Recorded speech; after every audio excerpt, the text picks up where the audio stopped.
Hello, I'm Richard Seltzer. I'd like to share with you my favorite book, The Lizard of Oz, which I published 46 years ago.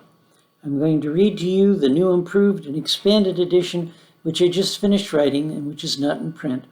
I'll make a separate video for each chapter. The original edition had illustrations by Christin Couture. I'll show you one of those pictures at the end of this video. Chapter 16, The Muses. Mr. Carroll asks the mothers of fact, "Could you please direct us to the home of the Muses?" "Certainly," answered Miss Fortune. "Their sorority house is on Mount Parnassus." When they got to the base of Mount Parnassus, Mr. Carroll said, "Okay, Miss Osborne, it's up to you to invoke the Muses." "But what should I say?" asked Miss Osborne. "Whatever you feel." So she said, "Please, Muse, we're very lost and confused. We don't know how we'll ever find our way out of here if you don't help us." A hollow, echoing voice asked, "Which Muse do you want to see?"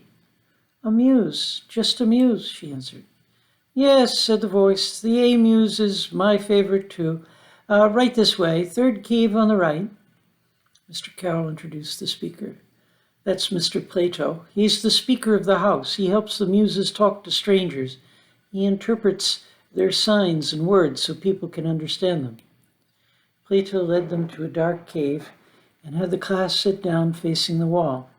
Miss Shelby, Mr. Newman, and the Redcoats all sat with them. The A-Muse, a young girl in a light blue evening gown, sat by the fire behind them, moving her hands to cast shadows on the walls. She was very good at it. Soon the kids were all laughing at the funny shapes and having a great time. Miss Osborne stood off to the side with Mr. Plato and Mr. Carroll. She was very concerned. "Muse, Miss Muse," she called, "I hate to interrupt. I'm sure that children enjoy those shadow pictures you're making, and any other time I would enjoy them too. You're quite good at it, really, but you see, we're very lost, and I'm sure the children's parents are worried sick." The Muse didn't say a word in reply. She just kept making shadow pictures in the wall of the cave, and the kids kept laughing. "Mr. Carroll," Miss Osborne pleaded, "why doesn't the Muse answer me? Why does she just make shadow shows for the children?" "She's answering you in her own way," he said. "The children understand." "Well, I don't," she complained. Her voice was trailing off in despair. "Come with me," offered Mr. Plato. "I'll explain in words." He led her deeper into the cave and told her the story the Muse was showing with her shadows. "Once upon a time, there was a world and an unworld. People lived in the world and unpeople in the unworld. The world was very much like the unworld, and the people were very much like the unpeople. The sun spent half its time in each place, and everyone lived and grew and died and was happy. The name of the world was home, and the name of the unworld was home. In home, there were machines that could wash your dishes and your clothes. They could cook your food or keep it cold. The people of home were very happy with their machines. Machines saved them so much time in doing things they'd never enjoyed doing, and they could be made to do much more. So people kept working on the machines to improve them. Soon the machines could move you from one part of home to another at great speed. They could even tell you how great they were and show you pictures of how everyone loved them and depended on them. That made it easier for people to work harder, to earn more, so they could afford to buy more machines and better machines. They could do more of everything they'd ever dreamed of." Miss Osborne could hear the children reacting to the pictures. "Gosh," said Donnie, "that looks like ads on TV." "Like videos on the internet," said Mark.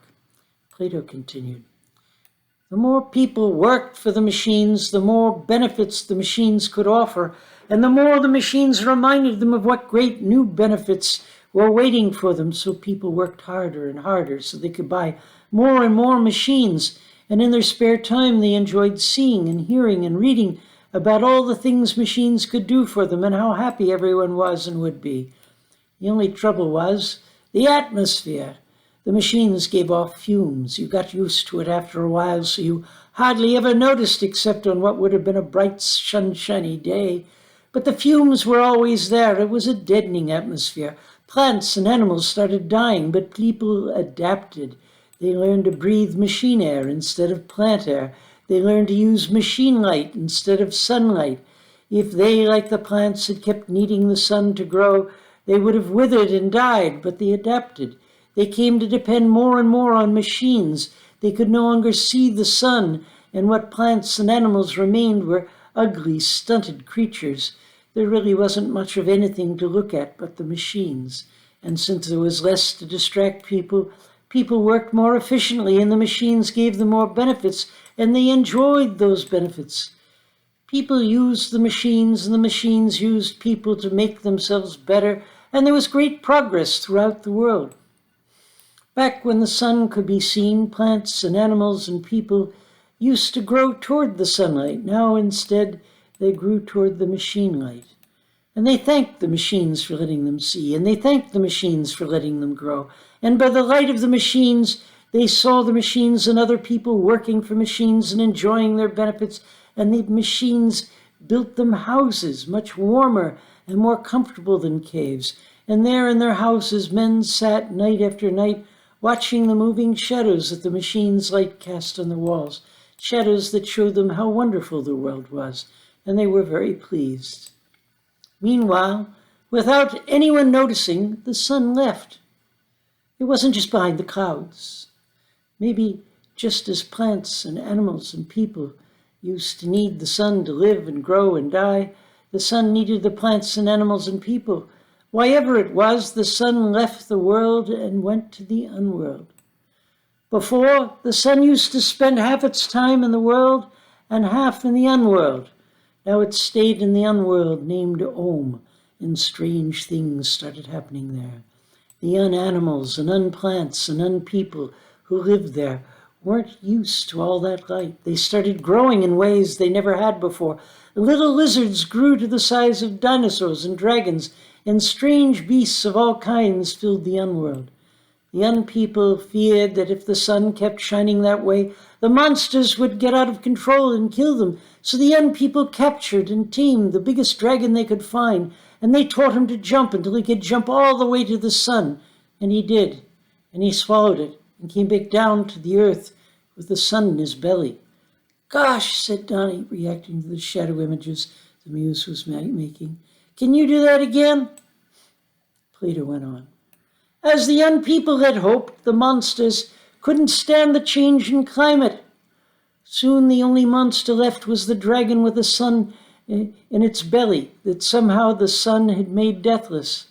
The sunlight diffused through the dragon's skin like light through a lampshade, but still the light was so intense that many un-people were blinded, all but those who wore sunglasses. Before, plants and animals felt drawn toward the sun, but gravity held them back. They hadn't been able to run to it. They could only grow toward it. Now, with the sun on the ground, gravity no longer restrained them. They surged forward, crowding toward the source of the light. It was unlike any light they had ever seen. As they got close, they were speechless, awestruck, and spellbound by the sight. Ever after that, they never moved. Spellbound to a single spot, they chanted over and over, Om, Om, Om, as an expression of their awe and perhaps of their joy at being in this place and seeing this sight. In the old days, the sun shone equally on both sides. People and un-people used to travel freely between world and unworld. But when machines got so good that they did everything people dreamed of and even did the dreaming for them, people stopped going to the unworld. They were too attached to the machines to want to go.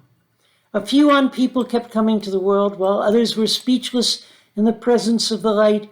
These singers and tellers of tales put what they had seen into words and learned to put their words together so the light shone through. They arrived at home with tales of the unworldly monsters and dragons and unworldly things that had been happening.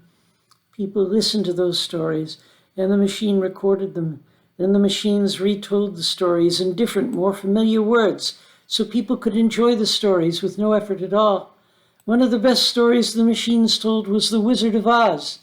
They called the land Oz because that sounds far away, and it's much more fun to hear about a place that's far away than a place that sounds familiar. And the machines' stories were very good, so good that most people forgot the stories the young people told. But a few people remembered the original stories and passed them on from generation to generation. Over time, the dragon came to be known as the Lizard of Oz, the Great Dragon of Om, or the Leaping Lizard. Legend has it that before coming to the coming of the machines, a giant, the Promised One, stole fire from the sun, not just light from the sun, but the fire itself, and brought it to earth for man. It was just enough fire, so man was enchanted and happy, but not enough to spellbind him.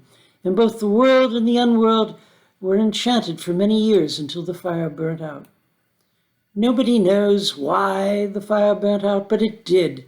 Then people felt a great emptiness, and it was that emptiness that drove them to begin building the machines.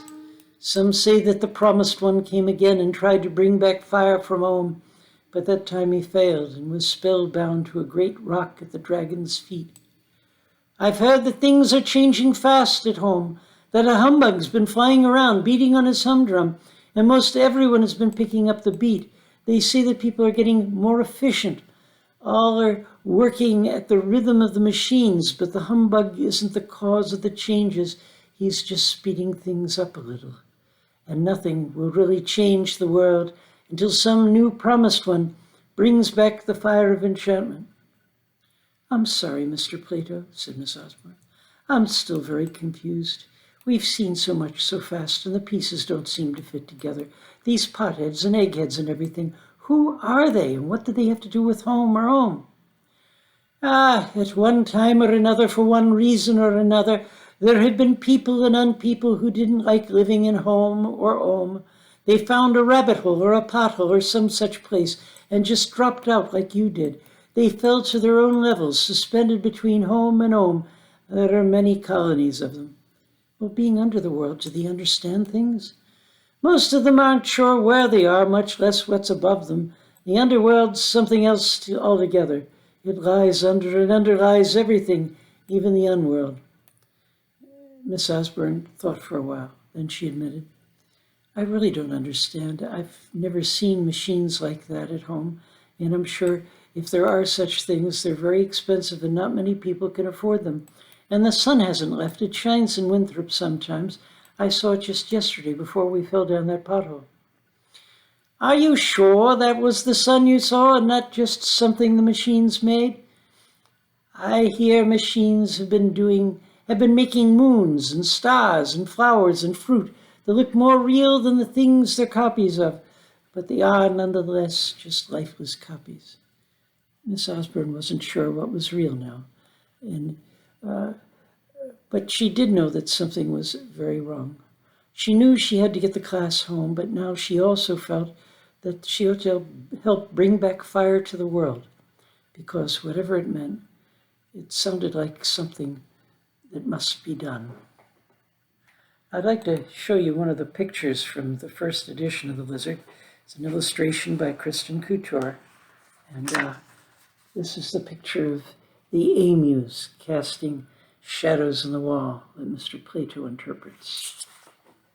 I hope you enjoyed this chapter. Please watch the rest of the story. I'm making a separate video of each of the 27 chapters. Feedback is welcome. My name again is Richard Seltzer, as in Alka-Seltzer. My email is seltzer@seltzerbooks.com. All Things That Matter Press recently published 3 of my novels, Parallel Lives, Beyond the Fourth Door, and Nevermind. You can find those all at Amazon as paperbacks and as ebooks. They can be read in any order. They're independent stories with overlapping theme and styles. Each represents a different view of reality, a different way of trying to make sense of the mysteries of life.